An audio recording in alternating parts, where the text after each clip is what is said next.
Bienvenidas y bienvenidos a este su programa de responsabilidad social, cívica y ética, un encuentro de y para compartir nuestras experiencias sobre derechos, libertades y ciudadanía. El día de hoy hablaremos de la educación sexual integral con perspectiva de género. ¿Pero qué es eso? ¿Cómo se vincula la perspectiva de género en la educación sexual integral? ¿Qué tanto sabemos realmente sobre nuestra sexualidad, sobre reproducción sexual, sobre desarrollo psicosexual? ¿Tenemos herramientas para aumentar nuestro conocimiento al respecto?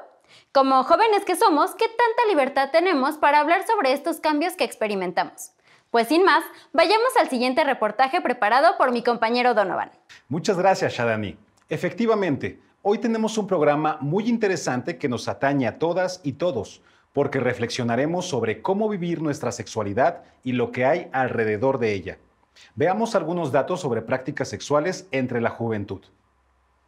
El Fondo de Población de las Naciones Unidas estima que en México, en promedio, la vida sexual inicia entre los 15 y los 19 años. Aun cuando el 97% de los adolescentes conocen algún método anticonceptivo, la Comisión Nacional de Población estima que solo el 54.8% usaron algún método en su primera relación sexual. El uso correcto de los preservativos es crucial para la prevención de infecciones de transmisión sexual. Las enfermedades de transmisión sexual se presentaron durante el año 2020 con una menor incidencia que en el año 2019, de acuerdo con las cifras que proporciona de manera semanal el Boletín Epidemiológico Nacional. El embarazo en adolescentes sigue siendo un problema de salud pública importante. En 2016 se registró que los embarazos en jóvenes menores de 14 años presentaron el 84.3% del total de embarazos en adolescentes. Impactantes datos, ¿no creen? Por último, investigué también qué es eso de la perspectiva de género.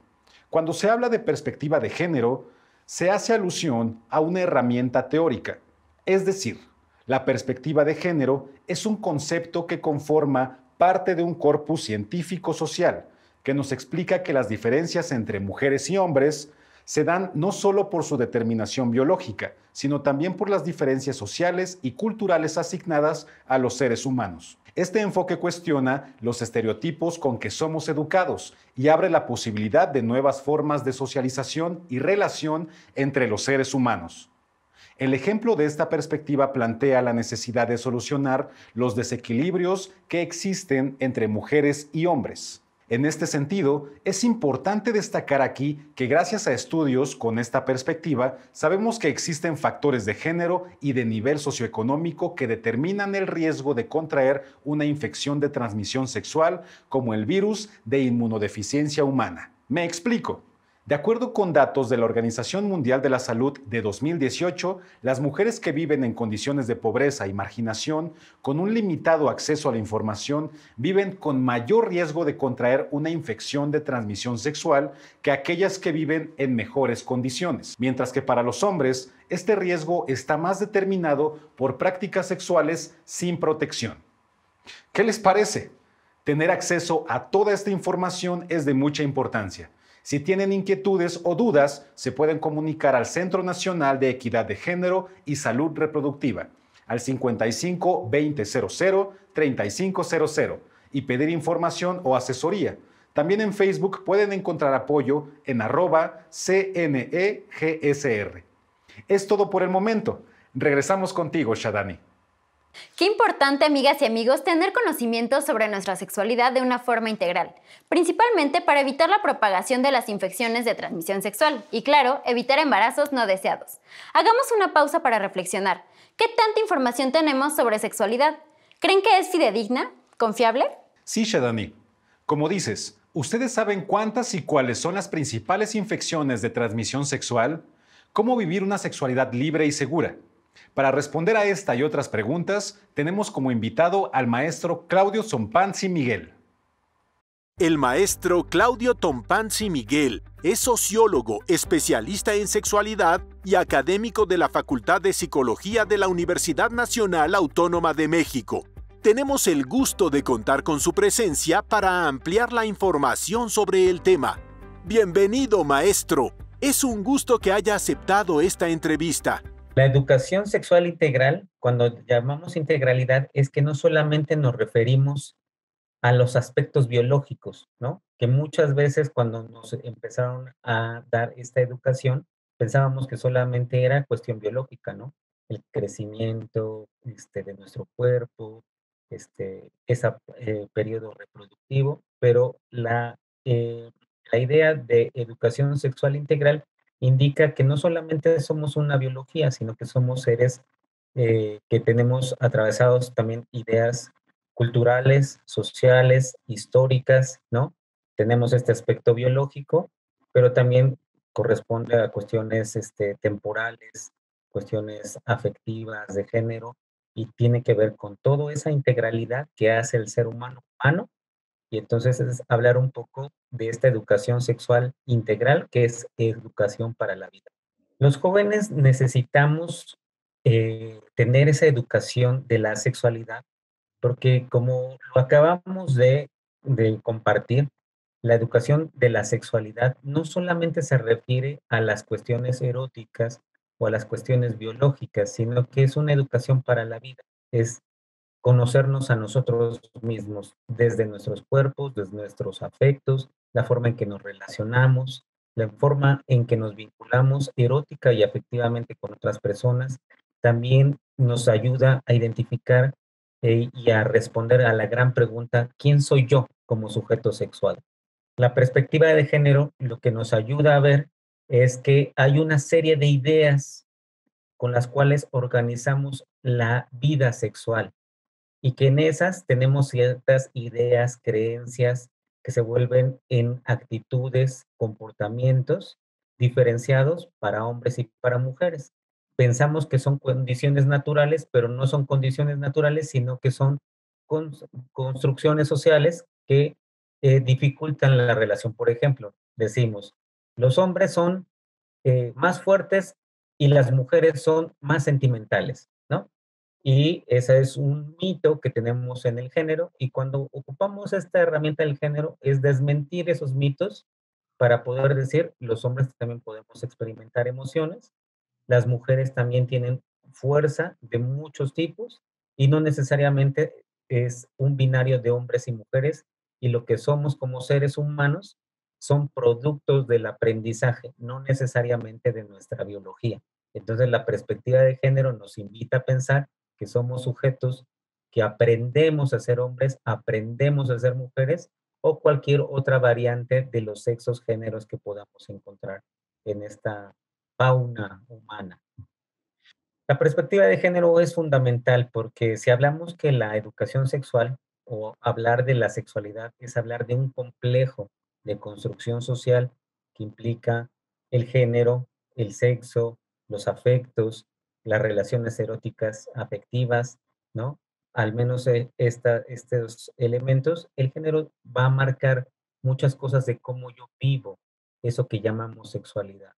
Cómo, por ejemplo, vivo con mi cuerpo o cómo actúo con mi cuerpo, cómo me relaciono con las y los demás, cómo voy a percibir el vínculo afectivo, erótico con otras personas. Entonces, está atravesada la perspectiva de género para una sexualidad integral, debe de estar atravesada en todo esto, en las emociones, en la forma en que nos relacionamos, en la forma en que cuido y habito mi cuerpo, en la forma en que puedo manifestar la cuestión erótica, en las decisiones inclusive de la reproducción o no. También está vinculado esta cuestión de la perspectiva de género, ¿no? En todo está. Creo que como los jóvenes cuando estamos aquí en este nivel de bachillerato para aprender la educación sexual integral, digamos, ya tenemos ciertas inquietudes, estamos viviendo una etapa de cambio, de adolescencia, de juventud, entonces estamos aprendiendo cómo relacionarnos y muchas de las cuestiones que tenemos alrededor eh, crean ciertos mitos, ¿no? De que el amor duele, que los hombres deben ser los propositivos y las mujeres deben de ser más pasivas, que solamente existen hombres y mujeres y no hablamos sobre la diversidad sexual. Entonces, es importante en este momento de cambio, cuando estamos en el bachillerato, ¿no? En esta etapa también de adolescencia, aprender que la educación sexual integral tiene que ver con conocernos a nosotros mismos y cómo nos relacionamos con los demás, ¿no? pero tiene que ver con todo esto, poder ejercer como jóvenes nuestros derechos sexuales y reproductivos, que tienen que ver con la igualdad, la no discriminación, la educación integral, los servicios, el acceso a los servicios de salud sexual y reproductiva, el derecho a tener una identidad sexual, ¿no? A participar en las políticas públicas, en ejercer libremente nuestra sexualidad o manifestar nuestros afectos de una manera libre, sin que nadie nos juzgue, y vivir libres de cualquier tipo de violencia, ¿no? Sobre nosotros o sobre nuestros cuerpos. Hay diferentes tipos de infecciones de transmisión sexual. ¿Por qué no le llamamos enfermedad? Porque la enfermedad ya es cuando hay un malestar dentro de nuestro cuerpo. La infección puede ser que yo tenga algún agente externo y que pueda producir en un futuro alguna enfermedad. Muchas de estas infecciones de transmisión sexual, ¿no? Se dan precisamente por diferentes agentes externos, ¿no? Que pueden afectar a nuestro organismo, y algunos de los principales que tienen que ver, pues puede ser algunos que son por falta de higiene, que pueden ser tal vez los condilomas o la cuestión de alguna, un honguito que nos pueda salir por falta de higiene en nuestros genitales a estas edades de la adolescencia, ¿no? Por manipular nuestros genitales, nuestros órganos sexuales con las manos, ¿no?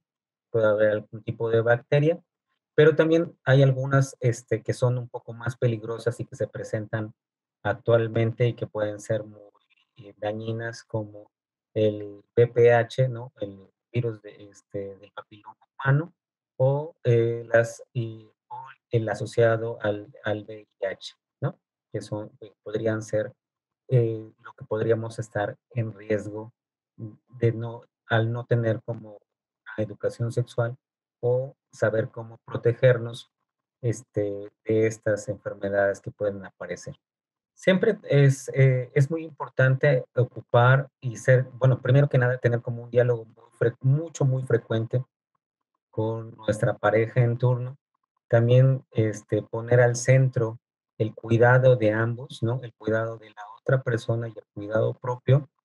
Y lo más importante, los métodos anticonceptivos, ¿no? La gran mayoría de los métodos lo que previenen es un embarazo no deseado. El único o los únicos dos que previenen alguna infección de transmisión sexual son el condón masculino o femenino bien colocado. Es un método que nos permite, es un método de barrera que nos permite no llegar a tener ninguna de estas enfermedades, ¿no? De estas infecciones, y entonces nos da la oportunidad de tener un encuentro más placentero y más cuidado, ¿no? Entre todos los involucrados en el encuentro. Muchas gracias al maestro Tzompanzi por despejar algunas dudas que nos han compartido en las redes sociales. Qué importante pensar en la salud sexual de forma integral. Tener esta información nos puede ayudar, además de tener una vida saludable, también a ser responsables con nosotros mismos y las personas con las que vivimos. En cierto sentido, es otra forma de poner en práctica nuestros valores sociales, cívicos y éticos. Vamos con esta información. La educación sexual integral ayuda a fomentar los derechos, la igualdad de género y el empoderamiento de los y las jóvenes. Muchas veces no hablamos del tema porque en ciertos contextos es considerado un tabú, pero los tiempos han cambiado y es momento de hablarlo abiertamente. Es momento de que nos responsabilicemos de nuestra sexualidad y así contribuir a lograr dos de los objetivos del desarrollo sostenible de la Organización de las Naciones Unidas: la salud y el bienestar y la igualdad de género. Garantizar una vida sana y promover el bienestar en todas las edades es esencial para el desarrollo sostenible. Por su parte, la igualdad de género no solo es un derecho humano fundamental, sino que es uno de los fundamentos esenciales para construir un mundo pacífico, próspero y sostenible. ¿Habían pensado que viviendo una sexualidad cuidadosa y segura podrían contribuir también a cumplir los objetivos del desarrollo sostenible? Cuando escuchaban sobre los objetivos de desarrollo sostenible, ¿pensaban que esa era tarea exclusiva de los gobiernos? Ya vimos que no es así, que todos necesitamos contribuir para que el cambio social y ambiental suceda. Infórmate, cuídate y conviértete en un agente de cambio. Déjenme les platico que en el Fondo de Población de las Naciones Unidas en México lanzó la plataforma Mirada Joven, una página en internet que busca llevar a toda la juventud del mundo información científica sobre salud sexual y reproductiva, masculinidades, violencia, emprendimiento, entre otros temas. Este recurso representa una gran aportación en términos de divulgación del conocimiento sobre sexualidad. Antes, tal vez en la época de nuestras abuelitas y abuelitos, la sexualidad era, en general, un tema del cual no se podía hablar con soltura y naturalidad. En muchas familias no se hablaba acerca de los cambios que los adolescentes y jóvenes experimentamos. Todo era silencio. De hecho, todavía sucede. Eso que te lo enseñan en la escuela. Vamos a la iglesia para que te confieses por andar pensando en esas cosas. No te toques, no te veas. ¿Te suena? ¿Será que eso pasó la historia de épocas oscuras y antiguas? ¿Sucederá todavía en nuestro pueblo, comunidad o entidad? ¿Es correcto que nos neguemos a conocer y aprender sobre algo absolutamente natural y humano como la sexualidad? ¿Por qué prohibir y negar nuestra biología y humanidad? ¿Qué podemos hacer nosotros? Veamos nuestro top 5. Número 1. Información confusa y contradictoria. Sin educación sexual integral, las y los jóvenes reciben información confusa y contradictoria. Número 2. Empodera a la juventud.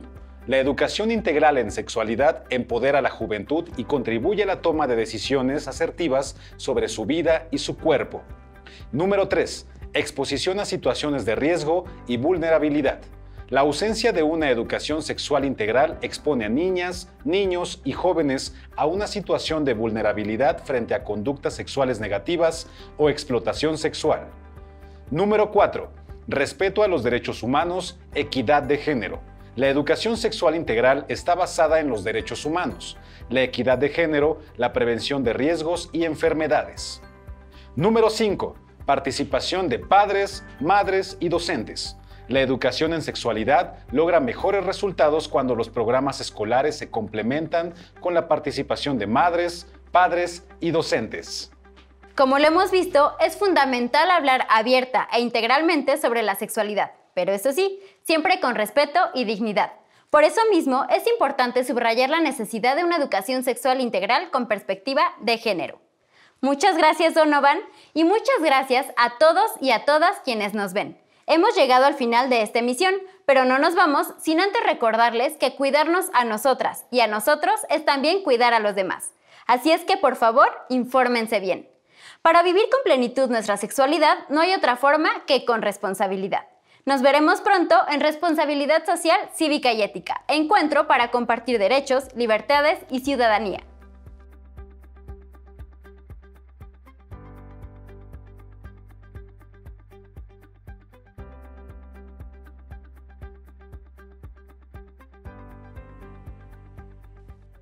Bienvenidas y bienvenidos a la primera cápsula de Fotográfica TV. En esta serie te invito a que aprendamos a analizar una fotografía y a explorar los sentimientos que nos despierta. Los ejemplos que utilizaremos pertenecen a la colección fotográfica de Fundación Televisa, que tiene un gran valor histórico y artístico. Mi nombre es Ireri y te acompañaré en este recorrido. El tema de hoy es el esfuerzo. Así que voltea a tu alrededor.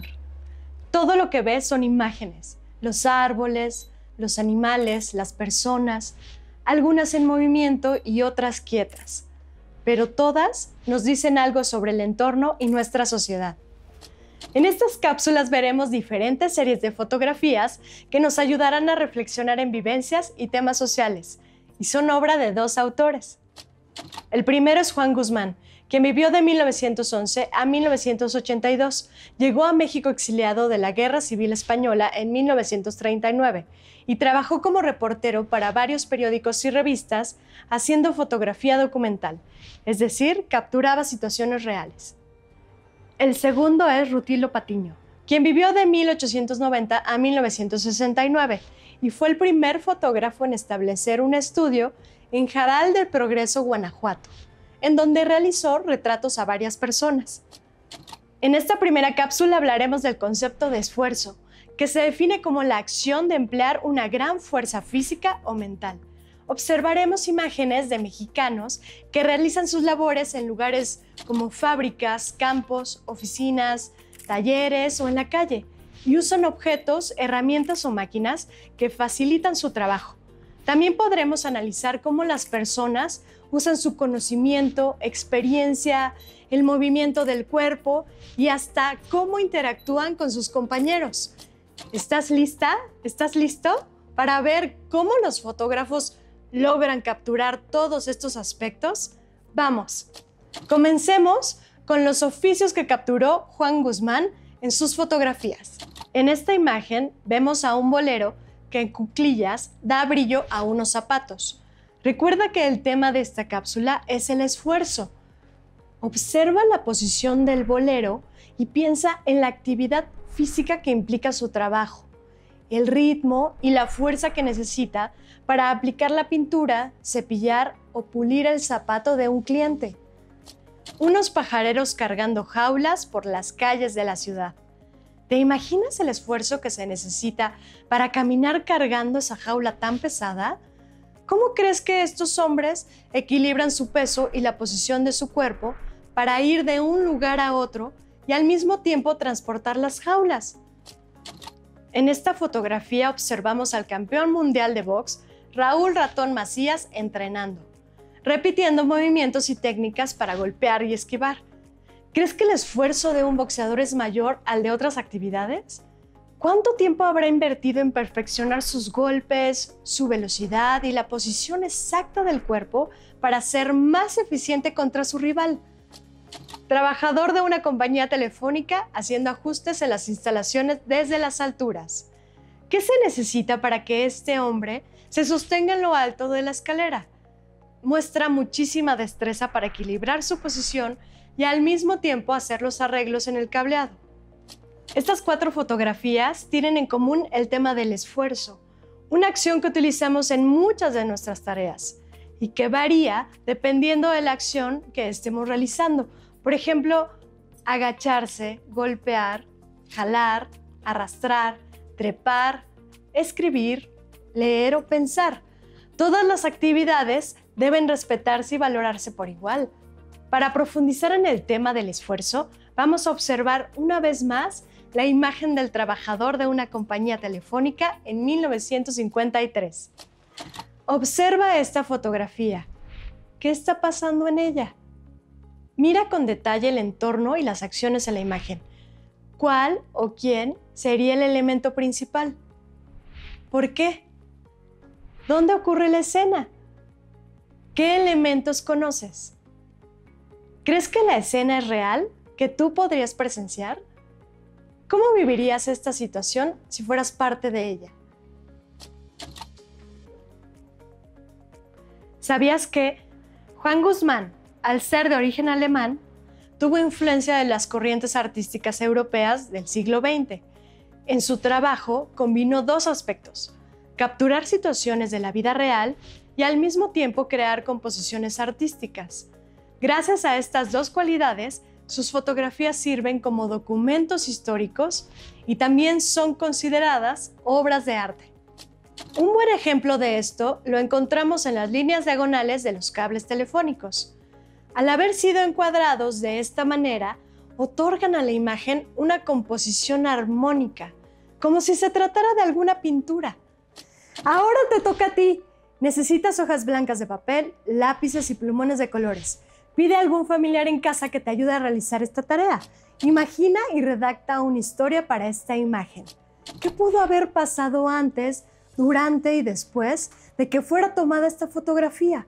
En tu relato, incluye al menos 5 ilustraciones a manera de secuencia que ayuden a entender la historia. A este tipo de dibujos se les conoce como storyboard o cuadros de animación y son muy utilizados en las producciones audiovisuales. Incluye la fotografía como parte de los cuadros en tu storyboard y añade más elementos para enriquecer la historia. Por ejemplo, toma fotografías de actividades de tu casa e incorpora a otros personajes y lugares. Si lo deseas, puedes dibujar cada uno de los cuadros o escribir la descripción. Cuando estés satisfecho con tu storyboard, compártelo en tus redes sociales, en Twitter, Instagram y Facebook. No olvides usar los hashtags FotográficaMX y mi entorno en una foto. ¿Conoces a alguien que trabaje en una actividad que implique un esfuerzo físico grande? Cuando hayas elegido algún personaje, haz una lista de razones por las que debemos valorar y respetar este tipo de oficios. Gracias por acompañarnos. Te esperamos en la próxima emisión, donde continuaremos con el tema del esfuerzo a través de las fotografías de dos grandes fotógrafos. Hasta la próxima.